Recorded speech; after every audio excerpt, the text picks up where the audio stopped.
good people don't smoke marijuana. Quiet, numbskulls, I'm broadcasting. The medical marijuana. The medical marijuana. Radio show. The medical marijuana for you and me. Ah, yeah, the medical marijuana. Whoa, whoa, whoa, whoa, whoa, yeah, the medical. It's the medical marijuana show. You will know. I want to talk to you. I want to talk to you. Hey, boy, don't feel my world untrue. Yeah, I want to talk to you. My world can be true if you do what I tell you to. I want to talk to you. Good evening, everybody. Welcome to another edition of Medical Marijuana Radio. This one is for Saturday, the 24th of February, 2018. Wow, I almost made another mistake. 2018. I'm your host, Larry Love. We're here every week to bring you the latest information on medical cannabis and adult use of cannabis from all over the globe. This week, a really great interview with Rachael Speegle, who is the Chief Operating Officer. She's an RN at Verdes Foundation. And on Sunday, the 4th of March, that's just next week, there's going to be one of the best symposiums to educate people on cannabis here in Albuquerque. And we're going to talk all about that. Incredible speakers, and the cost, if they still have tickets, is only $35 right now. I suggest you check it out immediately. There was only about 60 tickets left. But we're going to be talking to Rachael Speegle in the second half of the hour. But first, as always, I've got news for you. 1, 2, 3.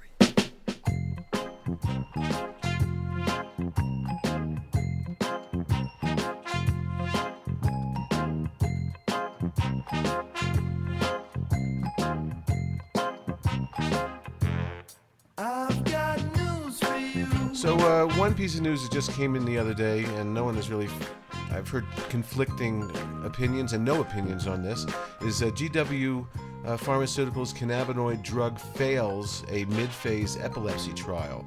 This is by Nick Paul Taylor from the fiercebiotech.com.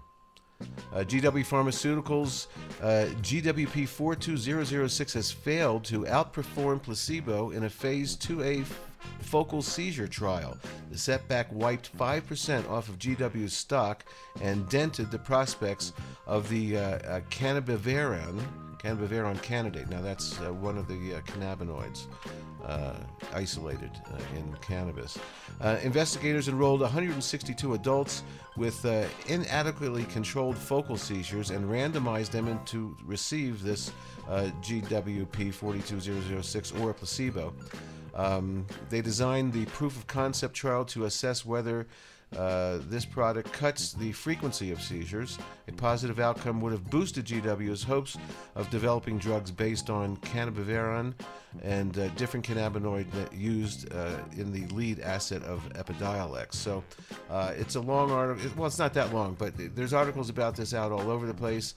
I asked a couple of advocates in Colorado and California, and some people seem to think that it's a bad thing that it failed, and others don't know. So we'll have to see what happens with that.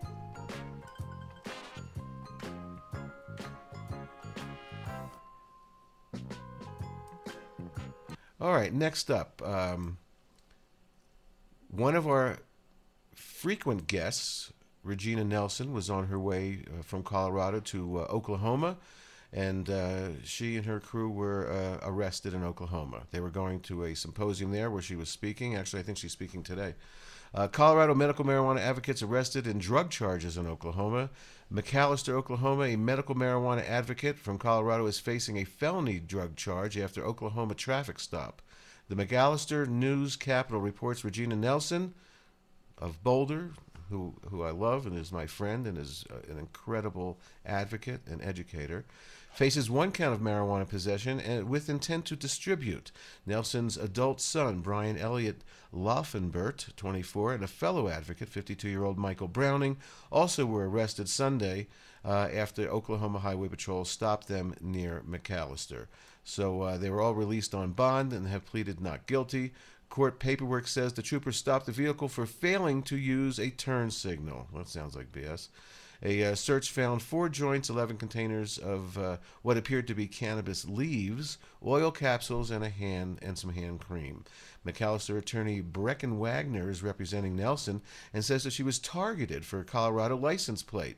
Nelson has scheduled speaking arrangements in Oklahoma where voters will consider legalizing medical marijuana in June.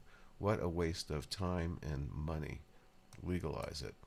But when you do legalize it, you have to figure out where people are going to be able to use it when we're talking about recreational.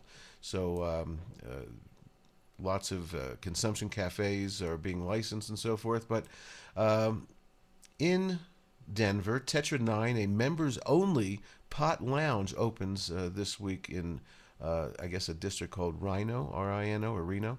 A new club that welcomes social cannabis smoking, vaporizing, and dabbing will open on February 22nd in Reno, but it won't be part of the City of Denver's cannabis consumption establishment license program. At Tetra 9 Private Lounge and Garden on Walnut Street, members will be able to consume cannabis during special events.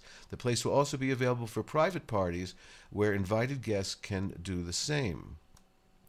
Tetra owner Dwayne Benjamin had been hosting the Mile High Marijuana Showcase, a cannabis industry event that allows pot consumption at various venues around the city. Now that he has his own club, his days of searching for an event space is over.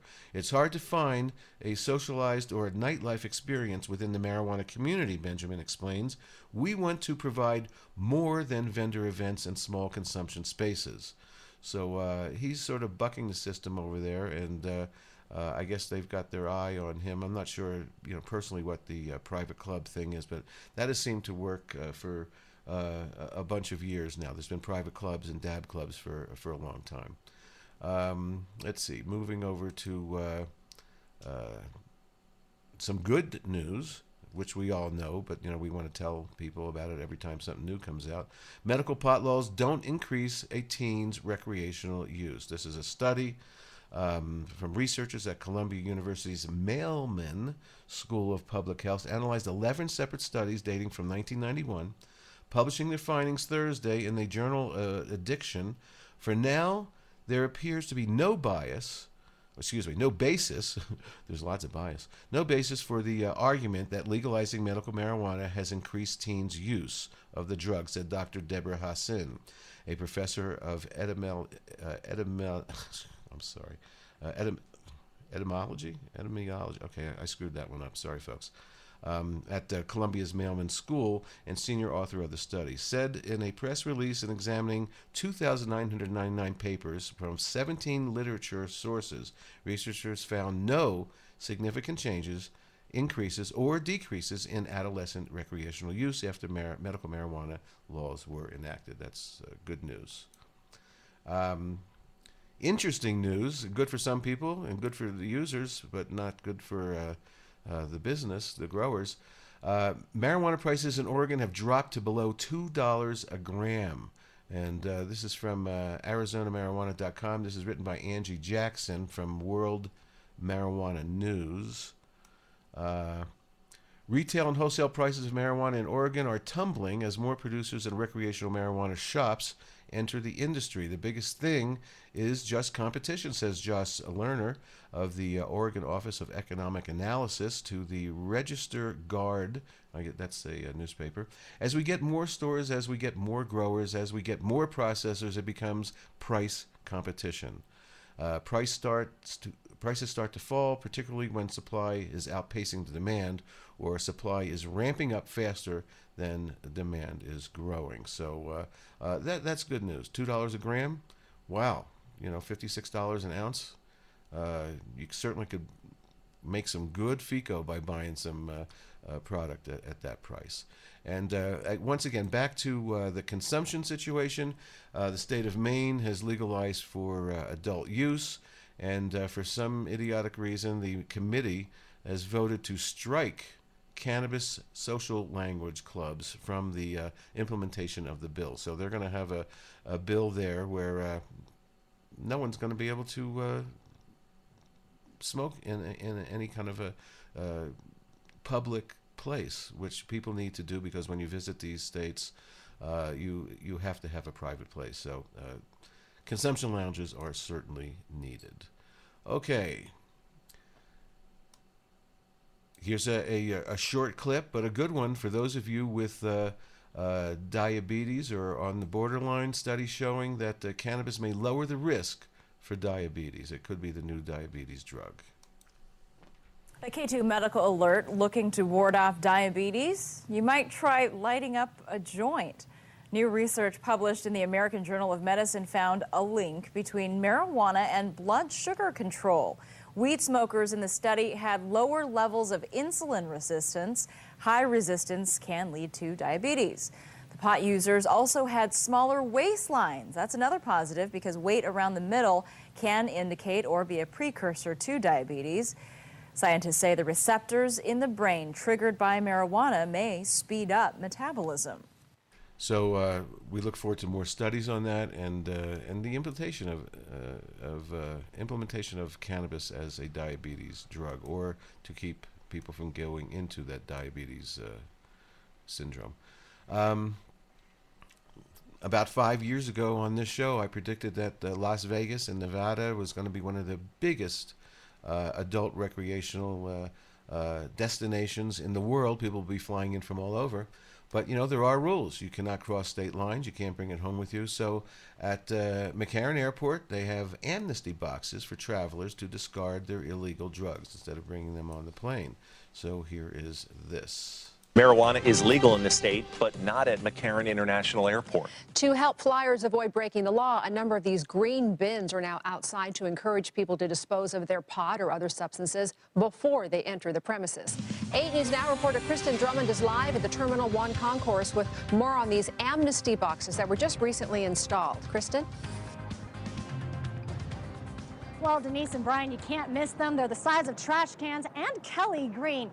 This is one of a number of amnesty boxes now scattered around McCarran International Airport. And take a notice that they're outside the buildings, not inside, because it is still illegal to possess pot on airport property. But not to worry, if you do end up coming to the airport, bringing something you shouldn't, all you have to do is come to one of these bins, open up the drop drawer, let it in, no questions asked. Before you fly, make sure some of the fun from Las Vegas doesn't come with you to McCarran International Airport. Marijuana is prohibited on airport property. But if weed or other substances end up in your suitcase, be on the lookout for the latest addition to McCarran: amnesty boxes, big green bins inviting flyers to dispose of their prescription and recreational drugs. I think they're great. This is probably where you should dispose your drugs. Do you have any to dispose? I don't want to disclose that right now. I feel like anybody who probably has any sort of cannabis, weed, would probably do it before they threw it away. The airport installing 13 last Friday in high-traffic areas, 10 outside the terminals, and another 3 around the McCarran Rent-A-Car Center. A drawer drop prevents someone from reaching inside, while bolts keep the boxes on the ground, all monitored regularly and serviced by a contractor. They will be collecting whatever is surrendered and disposing of it appropriately depending on what contents are in these boxes. We don't want your pot.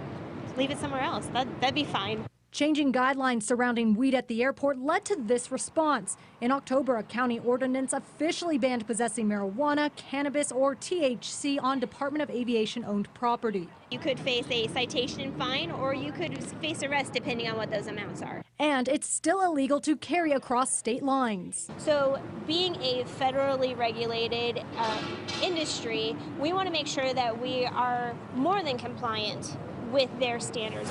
So, before committing the crime, keep an eye out. I'd be interested to see how full that gets. for these bins to make sure what you purchase in Vegas stays in Vegas.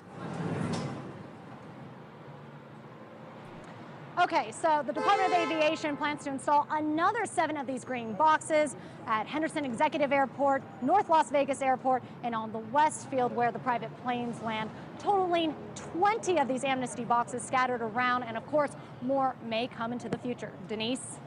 So, Kristen, is there still amnesty if people, throw their marijuana in those boxes? And I know they're fairly new, but any idea of how much has been collected so far? Yeah, Denise, total amnesty. All you have to do is drop it off, no questions asked. And in regards to what has been going into these boxes, no total yet, but we have been told that they've seen vape pens and a baggie full of pills. So definitely people are making use of these in the first week that they've been here.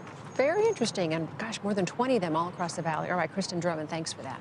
So my advice is, when you get, to Las Vegas or another legal state like this, there's going to be these boxes everywhere. They've had them in Colorado for a couple of years now. Is when you get there, don't get so excited and go to the dispensary and buy, a ton of stuff. Buy what you need. You can always go back and use it up. Before you leave, one of these legal states, just use it up, but don't buy too much. Or then you're traveling at your own risk, which is people have been doing for a lifetime. Read between the lines. All right, we're going to go around to some more states. We have to watch what is happening in other states, because every state is looking and watching how to implement their program and what happens. So they leave it open for different communities to opt out and opt back in. So this is going to happen. But let's just go around to some states and see how they're handling this. A dispensary ban in Bonita Springs, Florida, where I used to live in Naples, I used to live right near there, is being lifted. So they're finally coming around. So here is this report. Everything's going to have to be tweaked. Bonita Springs is one step closer to ending a ban on medical marijuana. A tie vote is lifting the city's moratorium on dispensaries. NBC2's Levi Ismail found out why the vote is having a lot of mixed reviews. Well, many stories of people were heard today of having to drive miles away to make the trip to North Fort Myers, where the only dispensary is in Lee County. That's after waiting months to get clearance. Now, many of them say closer offices to Bonita Springs will make this a big difference. Nerve damage on my right leg. I'm 100% disabled. Their pain differs in many ways, but where they come for help has remained the same. I used to have about 5 seizures a week. Now I'm down to 2. It's not a short trip for Michelle Freeman, who drives from Bonita Springs to North Fort Myers every week. The only dispensary in Lee County, but maybe not for long.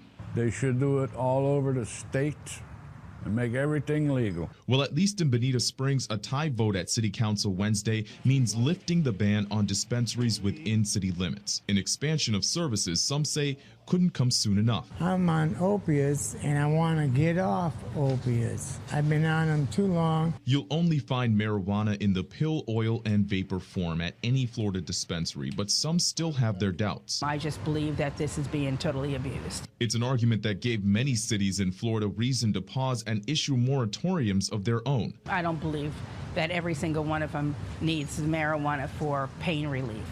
I mean, everybody has pain. But this is a matter of quality of life, one that could drastically change for Freeman with more offices closer to home. I have epilepsy, and without it, I wouldn't be able to cope with normal life. In January of this year, the city of Fort Myers voted to uphold their moratorium on medical marijuana that will last another 6 months, but council says they expect to see the measure passed shortly after in July. In the control room, Levi Ismail, NBC2. I lived in southern west coast of Florida for 9 years, from 96 to 2005, and it's a real right-wing area. The fact that they're coming around now, I think, means a lot, that the change is going to come. Let's go over to California for a couple of stories. In Sacramento, they have their own rules. That's where they make all the laws and so forth. But if you want to grow pot, they have different rules than most other places if you want to be a grower. And they do allow X amount of plants for growing. Here's this report from Sacramento, California. The rules for growing marijuana are complex and changing. They vary by intended use. Here's the current situation for the city of Sacramento. For any adult, under Proposition 64, which passed in 2016, people are allowed to grow up to 6 marijuana plants for personal use. In the city of Sacramento, those plants must be grown indoors. For medical marijuana users, if you have a marijuana ID card, you can grow many more plants, up to 400 square feet per residence, or about the size of a 2-car garage. There are a number of rules, including plants and associated lighting must not be visible from adjacent properties or streets. The plants must also be housed in a locked structure that complies with city building and fire codes, with lights that don't exceed 3,800 watts. Alarming odors cannot exit the building. For commercial use, the city will eventually issue conditional use permits for cultivation properties zoned commercial or industrial. Properties can be up to 6,400 square feet, or over 1 1/3 of a basketball court, in commercial zones. And in industrial zones, properties can be up to 22,000 square feet, or over 4.5 basketball courts. Commercial cultivation sites must be within fully enclosed buildings, more than 600 feet from schools and parks, and hidden from streets, sidewalks, and other public spaces. If you believe your neighbors aren't complying with local and state rules, you can make a report at the city's 311 phone number. The city also plans to create an anonymous hotline for marijuana-related issues. So let's turn in our neighbors. You know, I mean, come on, this is ridiculous. First of all, if you're going to have some restrictions on growing, especially in California, how about making people grow outside in a confined area that nobody can see? Because the footprint using electricity indoors is just very, very expensive and a waste when you can use the sun. So I think they're going in the wrong direction with that. But you know, again, like I say, all this stuff is going to get tweaked. Speaking of tweaking, there's some in Escondido, which is down near San Diego area. They have passed the toughest marijuana laws in California. They are just so against it. So what's going to be happening is their residents who live in the state where it's legal are going to have to drive out of that area and give their money and the taxes to go somewhere else. But here's the people of Escondido who are making these laws, and they're just living with their head in the ground in the past. The city of Escondido has done something no other city has done before. They have completely outlawed marijuana in every shape and form they could. Ever since recreational marijuana became legal, cities and towns across California have been adopting new rules to deal with it. In Escondido, the new rules are zero tolerance. KUSI's Dan Plant shows us Escondido could be the next target for a group of marijuana advocates. All right, what you're going to do is just give them a little bit. When it comes to the marijuana revolution, the city of Escondido says thanks, but no thanks. The Escondido City Council passed the most restrictive ordinance against marijuana. While other cities around California are slowly but surely getting on board, Escondido is jumping ship. As of today, they have the toughest anti-marijuana laws in California. Chief, how do you feel about being the chief of the toughest marijuana laws in California? I'm good with that. That's not a bad title. We're a little bit of an outlier, but I'm good with that title. The new law not only bans marijuana storefronts, it just says no to all things cannabis. Against sales, cultivation, delivery, or dispensaries. We don't want marijuana in our city. Taking this ban even further, they've also modernized the social host ordinance. The social host ordinance, we're adding marijuana and prescription drugs to that. Originally, the social host laws were designed to crack down on parents who let their kids drink alcohol at home. Now, those parents face a $10,000 fine for allowing pot or pills. It tends to get your attention and realize that that's not worth that much money to have that party. As for losing all that marijuana tax money, the mayor says he's choosing morality over money. Now, even though every city or town has the right to set their own rules, those rules can actually be changed at the ballot box. It's called the Citizens Initiative or direct democracy. Right now, there are cannabis groups out there putting pressure on local governments to go ahead and open up those storefronts, or they threaten they'll get this thing on the ballot and open them up themselves. Some cities have actually been threatened by these groups. Either go along or get run over. Now that they're going to see this news piece, they may come after Escondido and try to put it on the ballot with some external money. You know, we can't fight the money, but it's certainly it'll be worth a good fight when they do try to do it. And if the cannabis advocates come after Escondido, they claim to be prepared and ready to battle. They have the right to put it on the ballot, but I think we're going to fight it.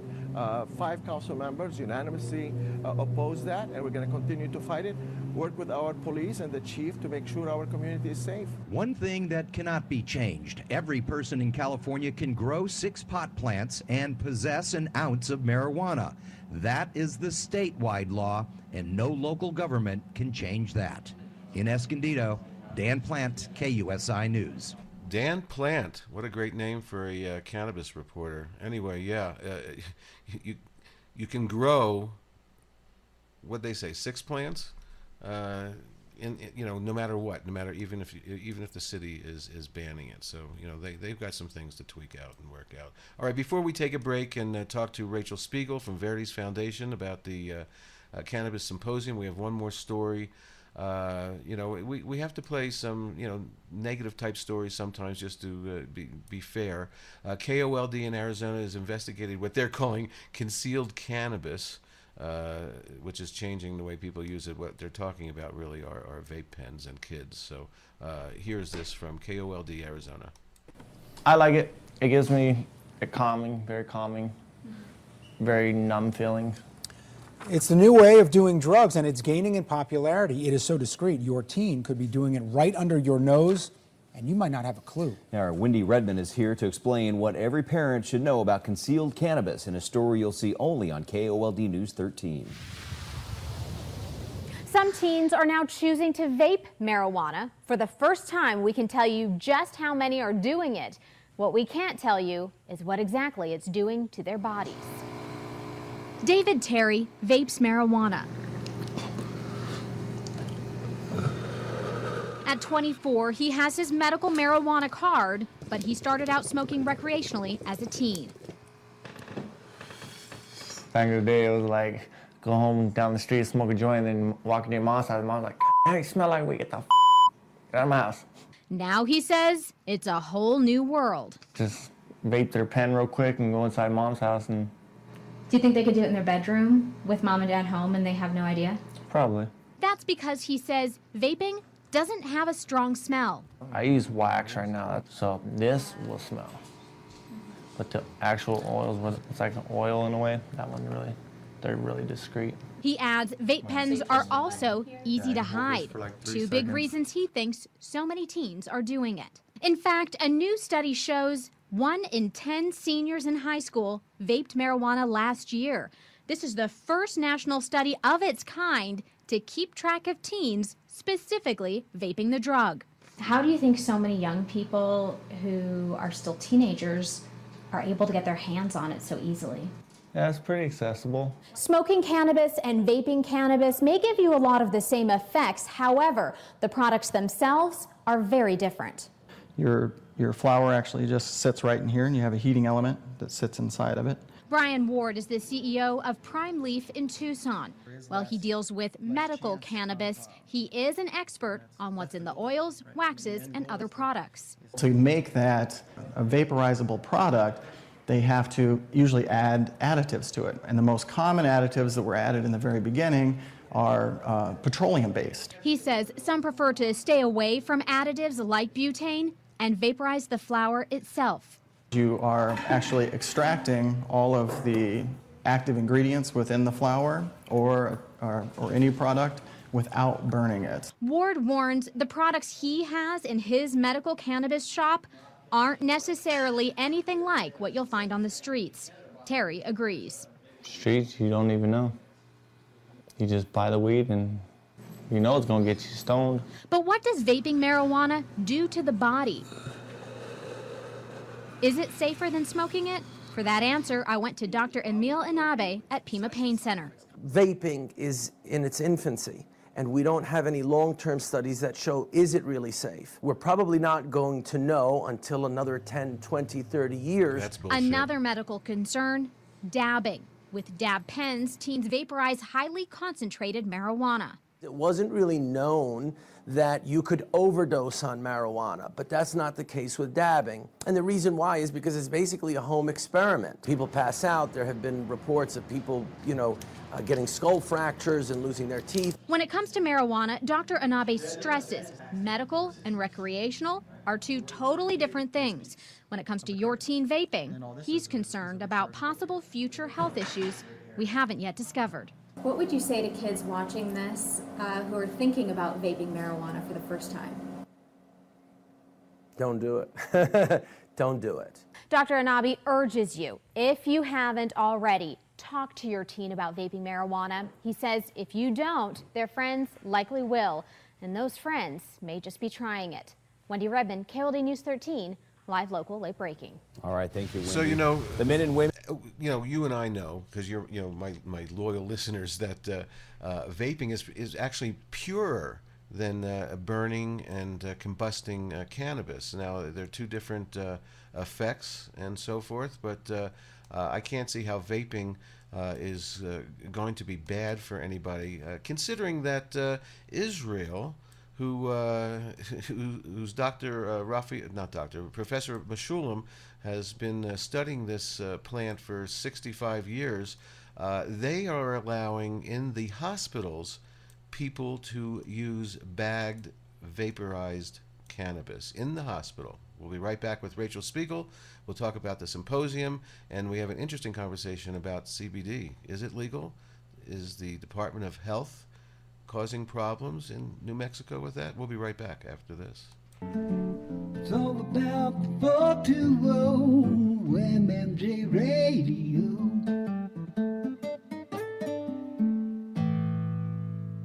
The medical marijuana. The medical marijuana.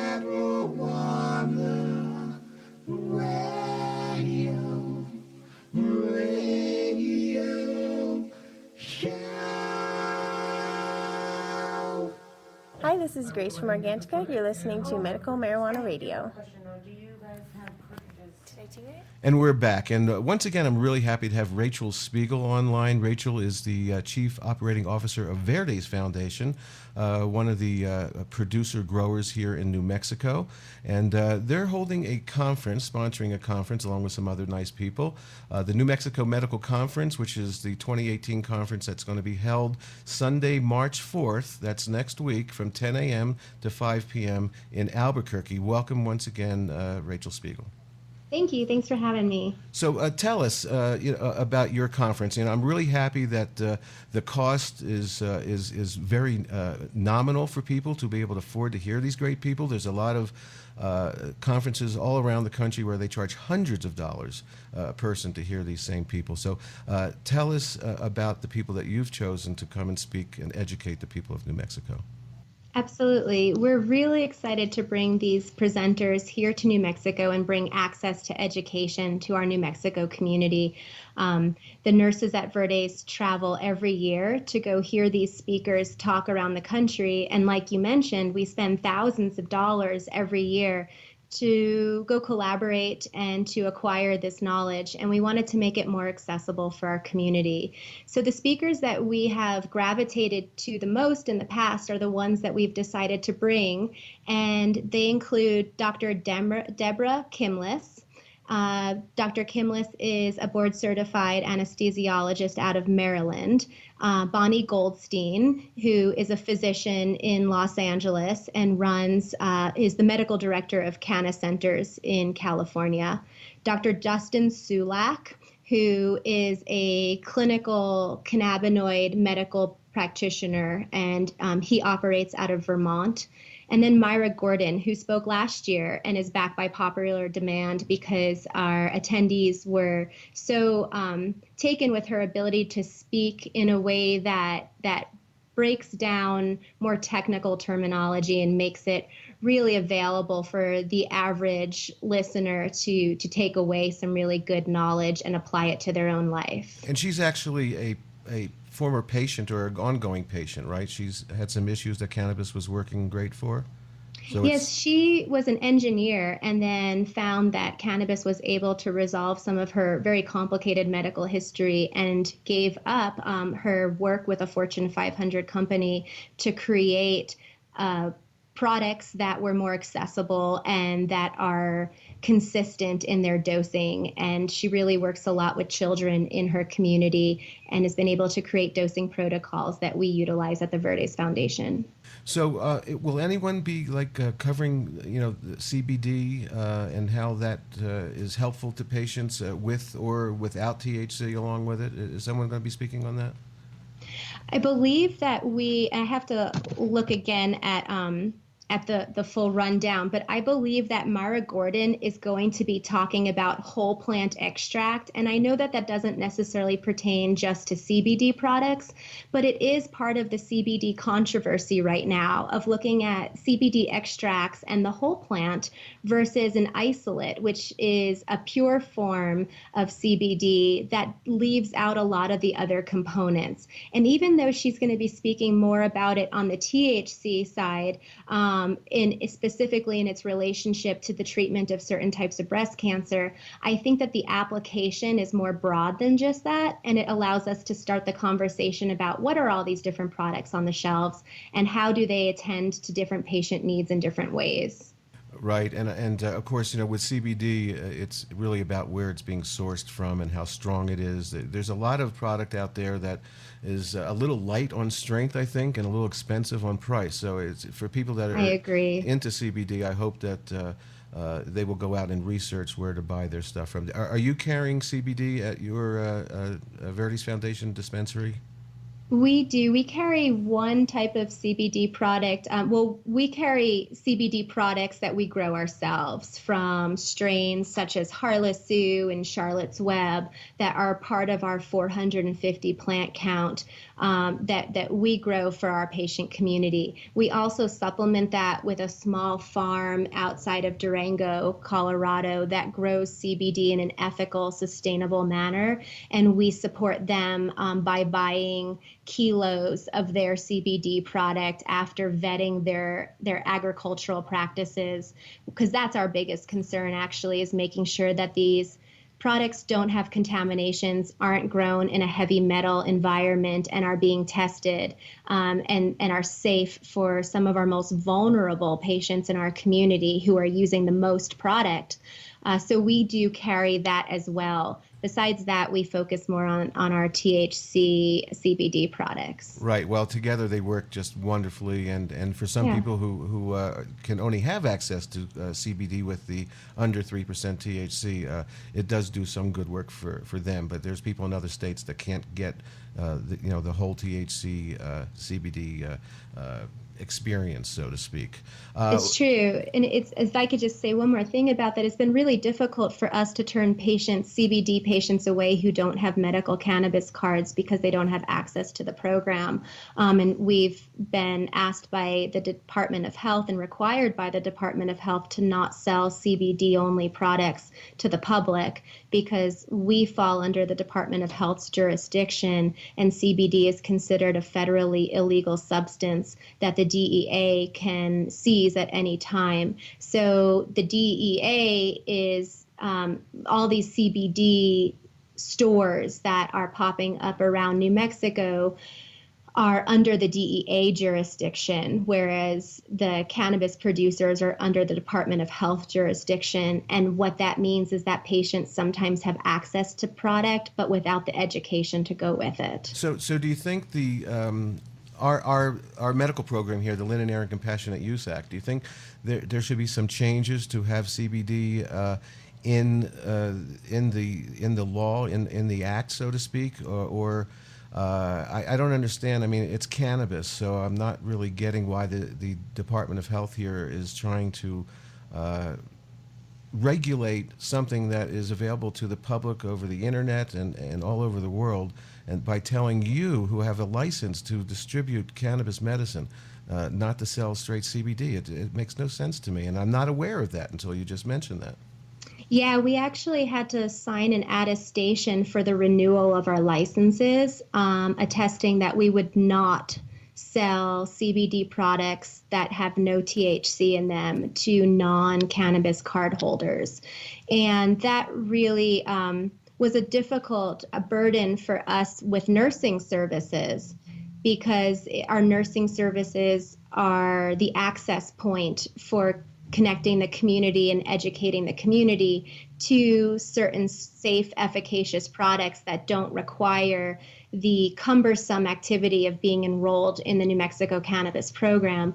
So it made it difficult for us to provide that access for the general public. That being said, I do understand where the Department of Health is coming from, in the sense of, I think of my parents, right? When I was a kid, that they couldn't tell the neighbor's kid what to do, but they could tell me what to do.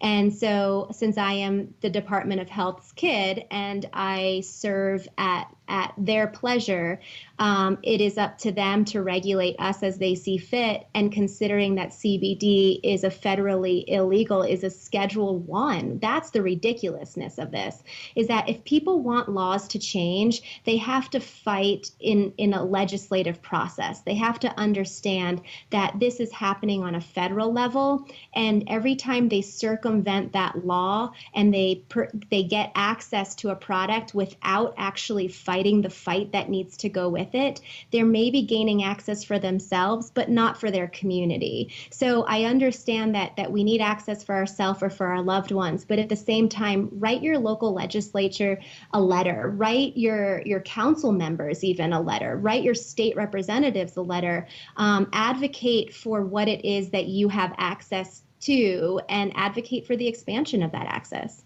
Wow, that you're quite right. I mean, there's a lot of issues out there that we as United States citizens need to fight for these days. It's the restrictions and so forth are just really, really crazy.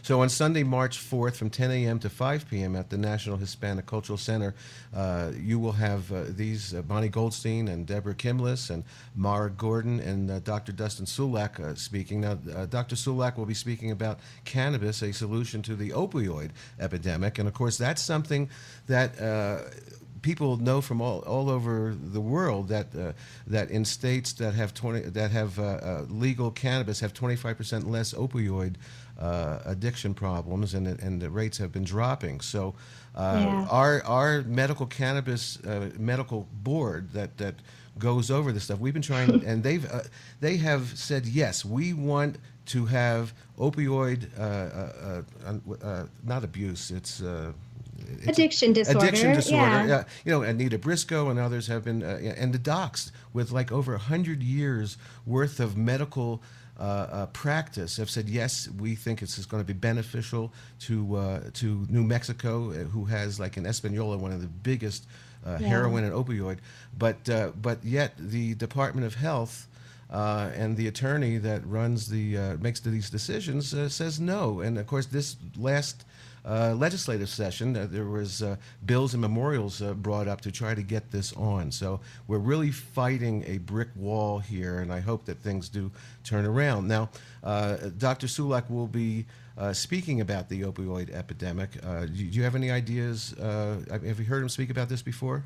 I have not. So I am really on the edge of my seat as well to hear what his solution is to this national and international crisis. I'm curious. One of the things I like so much about Dr. Sulak is that he usually gives very concrete take-home advice. So I think that there's going to be some real takeaways from his lecture. And I think that it's not going to be just esoteric conversation, but real action items in what's working in certain communities and what isn't working in communities. And I know that we have a real integrated healthcare system here in New Mexico. And I think that that's been one of the concerns, is that throwing cannabis at a condition without providing other types of supportive therapies would, of course, be concerning. But we have so many great providers here in New Mexico who are looking for collaborative opportunities. And I bet that Dr. Sulak is going to talk about how cannabis is one piece of that puzzle. And with other types of support, we can get people out of the dark, out of the stigma of their addiction, and to start re-engaging them in their life with cannabis. We can help people want to be alive. And that's the original fight when people are overcoming addictions, especially opiate addictions. They don't have serotonin in their brain anymore. They don't want to live. So trying to entice them to re-enter their life and lean back in is really difficult when that drive isn't there. And that's where I think Dr. Sulak is going to talk about the applications of cannabis to help people re-engage so that they can be compliant with their therapy programs and their other types of supportive solutions. Well, it's really going to be beneficial for a lot of people. Now, I hope so. Verdes Foundation has been around for what, like at least 7 years or more, 7 or 8? Yeah, 8 years. We got licensed in 2010, so we're in our 8th year now. Well, you know, congratulations on Thank that. you. Now I know that you're an RN and you have other RNs that are working at Verdes Foundation to counsel people. So what is it like if I came in and I said, Rachel, I've got a problem with opioids. You know, I'm on like 8 Oxycontins a day, and it's really not helping anymore, and it's just messing up my life. So how do you get people started on? It's very tricky. You can't just go cold turkey on this kind of stuff. It's dangerous. So right. How do you talk to people and tell them how to get started on weaning off? Sure. So one of our first conversations is to ask about their goals and the reason for their goals, because it's those reasons that are going to keep people grounded during difficult moments, and it's going to help us create a care plan that's going to solve the problem from the inside out. I could easily try to slap the same solution on 10 patients, but it's not going to work because we all have our different history and our different experiences that we come to the table with. So is this individual addicted to opiates because of pain management, or are they addicted to these medications because they're dissociating from their life? And so we need to have an honest conversation first as to the root cause of increasing their dose day after day after day, and what has led to those decisions. Then we ask the patient to provide us their physician's perspective through their own words. What is their physician's concern? What is their physician's goal for this taper? And then having a conversation, if this is a chronic pain patient, having a conversation about realistic expectations in what would be a reasonable pain level. And I think that dispensaries need to have that conversation with every pain patient that comes in. In the hospital, that's where we start when we're looking at pain scales. My first question that I am required to ask a patient is, how much pain are you in and how much pain is reasonable? Because if a person is at a 6 and a 4 is reasonable for them, then I don't need to get them to a 0. And realistically, I probably never will. But if we can set a realistic expectation, then we can have a small win, and that individual can feel as though they've accomplished something in a pretty short amount of time, even if it's just with their pain coverage. So creating small wins is a really important important for us to address right off the bat, and then to help the patient understand that pain management is like chasing a rainbow. It moves. It is not static, and there will be days that we get there, and there will be days that we chase it all day long, and tomorrow's a new day. And just like with any addiction disorders, it's really important that we focus on the wins and not on the losses. And if there is a setback, that we create a new opportunity for growth the next day. A lot of times these patients need continuous support, and our nursing services, being that they're always free, allow patients to access us as often as necessary and to create a real support around them as they're continuing their therapy and their other adjunct services. Wow, you know, I love hearing what you guys are doing there. There's probably 2 or 3 out of the 35 LNPPs in New Mexico that are actually medical, doing things medically for medical patients. I think that some of these other people have gotten out of line and they're waiting for rec. So the fact that you have nurses there and all this educating your patients is really something, and I really thank you for that. I want to talk about some of the products that you have at Verdes Foundation, but as far as the opioid, weaning off of that, what's the real medicine? Is it Is it FICO that people are using, or is it just a widespread of cannabis products that people are using to get off of opioids? Yeah, I think that layering systems, and I bet most of my industry colleagues would agree with me on this, that the layering system seems to work the best for patients who have complex histories. And usually individuals with any sort of addiction disorder come with a complex medical history. So the layering system allows us to have a person wake up in the morning and diminish some of their original cravings with more of a higher CBD whole plant product that has a little bit of THC in it. And it depends. There are some people that CBD stimulates and other people that CBD sedates. So finding that balance with that individual and giving them something so that when they wake up in the morning, they know that they have some help without creating a dissociation right away. And then giving them an opportunity to use stronger products as the day goes on, or as an as-needed basis. We can create the same types of dependency and problems for patients if we bump up their tolerance too quickly. So we always want to save individuals money by getting them their needs met at the lowest level of intoxication and the lowest level of consumption. So that usually means that a layering system works best, and the tinctures work great for this because they activate fast. So somebody who's needing to feel a difference quickly can feel that difference within 15 minutes. That is a time frame that they're usually used to with taking an oral pill. 15 to 30 minutes, they start to feel a change in their body, and maybe they don't get pain management anymore because they've been so addicted for so long with their opiate, but they start to feel less of a craving. So the tinctures, if they're held in the mouth sublingually, even though very little actually gets absorbed through that sublingual process, it still starts the activation of the receptors and allows the medication to get on board, meaning the cannabis medicine, to get on board and start to resolve the side effects of the withdrawal. Then we can use some of the inhalants for more short-term acute symptom management throughout the day. Do you mean like vaporizing as an inhalant? Yeah, I like the herb. I like the vapored extraction, the e-cigs. I like anything that works best for the person's, their personality and their lifestyle. It doesn't work to tell patients, take this, if it doesn't work with their lifestyle. So that's where I just encourage everybody who works in a dispensary and works with patients.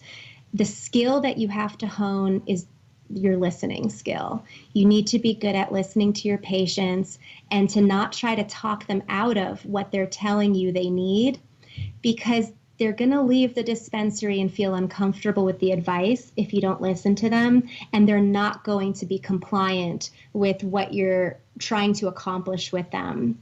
So if that helps any, I think that could be a reasonable solution to the complexity of this problem. Have any patients come to you and said, I've been on like 30 or 40 milligrams of FICO oil a day, and now it's not doing it for me? They kind of hit a tolerance. And what do you tell them about tolerances? You have them abstain for a little while, or? Sure. So what we notice with tolerances is that they affect women typically a little bit more often than men. Women start with a lower tolerance and gain a higher one a little bit faster, and it's called upregulation. The more receptor sites we develop inside our body, the faster we're going to absorb that cannabis, which I understand sounds beneficial, but when you think of a serotonin reuptake inhibitor, What that medication does is it prevents the serotonin from getting sucked up into the receptor sites, and it makes the serotonin hang out in the inner synaptic space a little longer so that you feel it. The same is true with cannabis. If we have too many receptors, then we suck it right into the body without allowing it to hang out in that inner synaptic space, which is what gives us sometimes the beneficial sedation or intoxication that comes with the pain management. So individuals who gain a tolerance, when it's around sleep, this is really frustrating for our clientele. They're trying to sedate themselves into sleep, which means that they typically have to be slightly intoxicated. And if it takes more and more and more to get there, then we're costing our community and our patient community a lot of money. So this is where having conversations with a nurse can really help save individuals money by looking at other types of products. I need to talk to patients about their caffeine intake, about the fact, are they smoking and then sitting with a TV on trying to fall asleep? Do they have an adrenal insufficiency and they're just pumping out large amounts of cortisol because they're having a stress response? Is it something that Rescue Remedy could partner up with? Are they having muscle spasms and we can introduce a small amount of magnesium? So there's a lot of other items that the Verdes Foundation doesn't sell that could help patients get more bang for their buck. And we don't sell them as a way to showcase that this is not a money-making opportunity for us. We are willing to have you spend your money somewhere else if that is going to save you money and make your process easier for you. So I like looking at other types of herbal adjuncts. I learned from Sandia Botanicals, from Dana, who used to be the executive director of Sandia Botanicals, how well hops works with cannabis because of the myrcene and humulene that hops contain as a terpene. And if we introduce hops tea at bedtime with cannabis, well, now the person doesn't need to eat a whole bang bar. They can eat half the bang bar or a quarter of the bang bar, and we're saving them a significant amount of money. So my point is that there's other products. Cannabis is not a panacea, and it's important for us as producers and dispensary owners to turn patients on to other products or to other lifestyle changes that can help them accomplish what they're looking to accomplish without them having to spend more and risk their tolerance. Well, you know, that's really great because people do hit a tolerance. I know exactly what you're talking about. You take more and more. You know, I did a 3-day fast of not taking any fecal oil when I was up to like almost double what I was taking. That was working for me. And I did not stop, you know, smoking bud in those 3 days before I went to bed, but I did not take any oil. And then 3 days later, I was able to go back to my original 8 drops that was working fine. It's like if you take just like a little break, if you can get through that, it really resets your system, and things tend to work better. So once again, the 2018 conference is Sunday, March 4th. From it actually starts at 11, but registration is at 10 a.m. to 5 p.m. There's lunch for people, optional $15. Early bird tickets right now are $20. Where can people buy the tickets early, and what will it cost? And what will it cost at the door? Yeah, so actually the early bird tickets expired last week. We only have 60 tickets left for the entire venue, and so the price has increased to $35. And I believe that they're $40 at the door. I do not believe that there will be tickets at the door. Last year we sold out. This year we bought the largest auditorium at the convention, at the cultural center. We're at the National Hispanic Cultural Center. And we ask that if people are interested in attending, that they get their tickets now. And we're hoping that in the future we're going to have a larger venue, because there's been a lot of interest, and we want to make sure that everybody has access. Well, we have close to 50,000 people, I think, in our program now. Yeah. And that's really absolutely amazing. And I want to just personally thank you for the attitude that you and Verdes Foundation has to be a real medicinal cannabis dispensary and grower. So thank you for that. And Thanks. Thank you. We hope to have you back again. Anytime you want to get some word out, we'd love to have you back. So Rachael Speegle, Verdes Foundation, again, Sunday, March 4th. Get your tickets. Even if you get to the door, if they're sold out, that's too bad. But if you can get your tickets early, $35 is a bargain. Sorry you missed the early bird tickets, but at $35 to listen to Bonnie Goldstein, Deborah Kimless, Mara Gordon, Dustin Sulek, and I'm sure, Rachael, you're going to be speaking a little bit yourself. Yeah, I'm going to be emceeing it. So come for my jokes. Come for my jokes. I'll write you some jokes if you need to. Okay, Anyway, thanks for talking on Medical Marijuana Radio, and we'll be right back after this. Thank you.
The medical marijuana. The medical marijuana. Radio. Radio. Show. Well, I want to thank Rachael Speegle from Verdes Foundation, who is putting on the symposium on Sunday, the 4th of March, 2018. Go to the website, get your tickets ASAP. Also like to thank my two radio mentors, both with the initials HS. Thank you for your inspiration. If you'd like to be a guest on the show, if you are a provider, if you are a patient, an advocate, an activist, if you have a story to tell, you have a product to sell, write us at info@mmjradio.com, info@mmjradio.com. If you'd like to hear some of our older shows, this is our 9th season. We've done over 400 shows. It's medicalmarijuanaradio.com. Also, my YouTube channel is LSLove88. On SoundCloud, we're MMJ Radio. On Spreaker, we're also MMJ Radio. We have a channel on the cannabistube.net where you can watch the video. Also on Spreaker and iHeartRadio, we're on the Time for Hemp Global Broadcasting Network. And also we're on channel 937 on OnNowTV.com. More to come soon, theCannaChannel.com.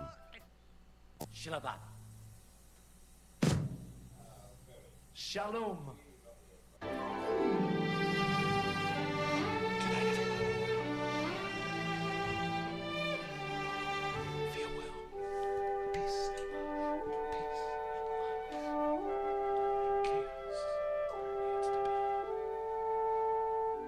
Oh yeah, no.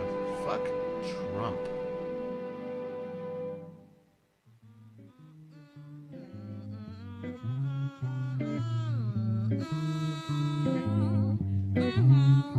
Babu